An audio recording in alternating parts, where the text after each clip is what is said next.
Assalamualaikum guys, selamat siang. Hari ini kita mau pulang ke Palembang dari Indralaya ke Palembang. Kita udah lama nggak bikin konten video perjalanan. Hari ini kita mau bikin lagi. Tonton dan saksikan video kami terus sampai habis. Jangan lupa subscribe, like, and share. Terima kasih, selamat menonton. Berangkat.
guys, di jalan lintas timur, tidak masuk tol guys.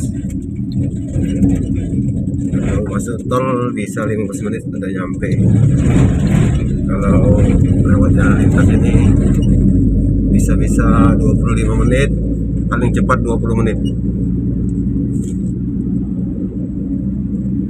Tapi kondisi jalan aman, lancar.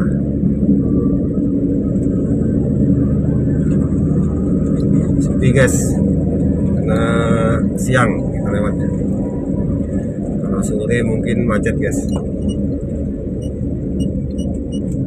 Tonton terus guys video kami sampai habis, sampai kita Palembang. Ini jembatan Keramasan di lampu merah simpang 4 Keramasan, Indralaya Palembang 20 menit atau 25 menit lah kurang lebih. Perjalanan kita sangat menyenangkan guys, tidak ada halangan suatu apapun. Selamat sampai tujuan. Alhamdulillah guys, kita sudah nyampe di Palembang. 25 menit perjalanan kurang lebih. Terima kasih yang sudah menonton. Jangan lupa subscribe, like, and share. Terima kasih, salam sehat selalu. Semoga channel Depria semakin jaya selalu. Terima kasih.